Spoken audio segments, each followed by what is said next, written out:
Que Dios os bendiga mucho, soy vuestro hermano José, bienvenidos a este vídeo, bienvenidos a este canal donde ya sabéis que siempre buscamos dar la gloria a Dios por medio de su palabra.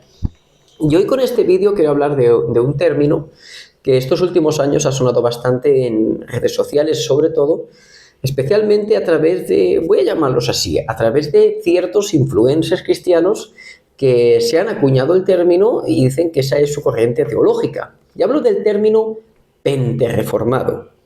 O sea, esta gente dice que en cuanto al continuismo son pentecostales clásicos y que en cuanto a su soteriología son reformados. De entrada debo decir que este término es totalmente incompatible, ¿vale? O eres una cosa o eres la otra, pero no puede ser las dos cosas a la vez. Porque yo creo que realmente esto nace desde una ignorancia de quienes acuñan el término. ¿Por qué? Porque yo creo que lo de pente viene porque, como digo, se consideran continuistas en cuanto a los dones carismáticos del Espíritu, y lo de reformados creo que viene porque sostienen una soteriología calvinista. Pero aquí hay que decir una cosa.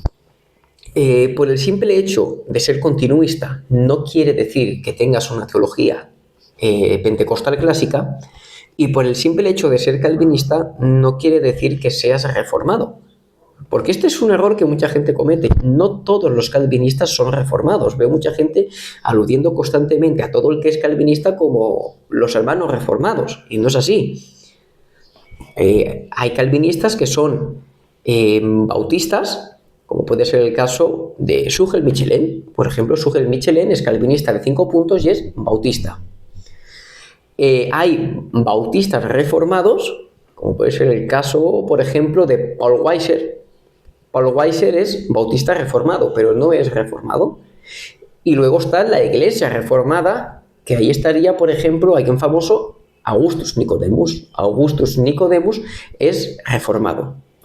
Pero como digo, casos famosos como Sugel Michelén o Paul Weiser no son reformados y sí que son calvinistas de 5 puntos. Ahora bien, vamos a hablar de algunas diferencias de por qué estos dos términos son totalmente incompatibles. Y empezaríamos, por ejemplo, en la forma de concebir una segunda obra de gracia.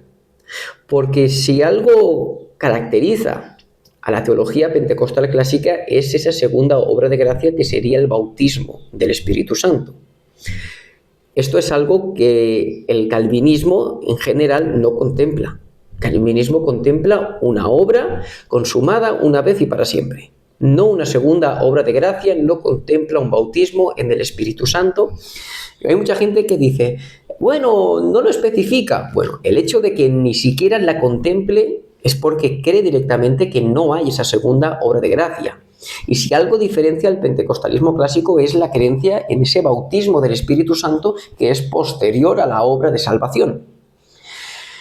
Y esto es algo distintivo, como digo. O sea, para ser pentecostal clásico tienes que creer en esa segunda obra de gracia. Si no, pues bueno, eres simplemente continuista, eres carismático, pero no eres pentecostal clásico. Y como digo, el calvinismo en general es algo que directamente no contempla.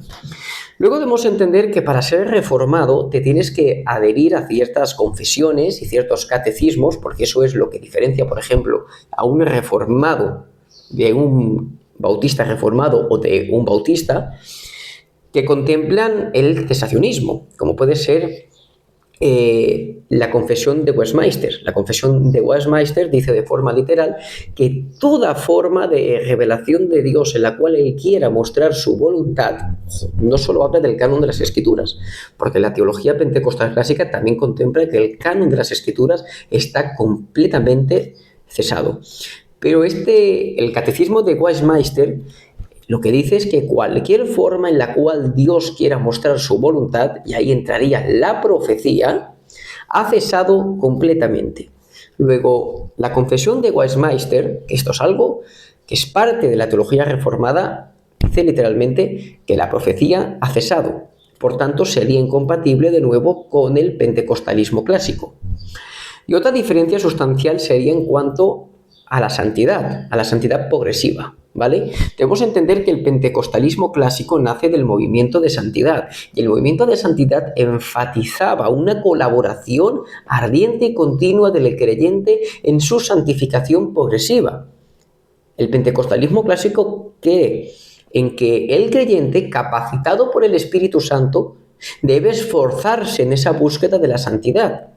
Mientras que la teología reformada enseña que la santidad progresiva es una obra completamente de gracia de Dios, en la cual el creyente no tiene parte.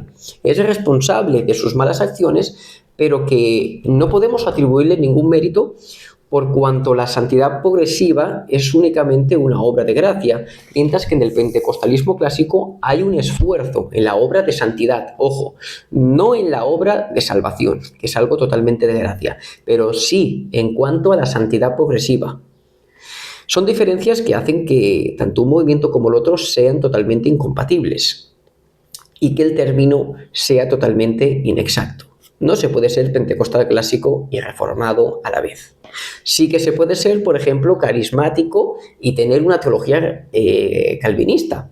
Se puede creer en el continuismo y tener una teología calvinista. Ahí tenemos casos como John Piper, como Wayne o como Miguel Núñez, pero no podemos decir reformado y pentecostal clásico, porque son teologías que se excluyen entre sí.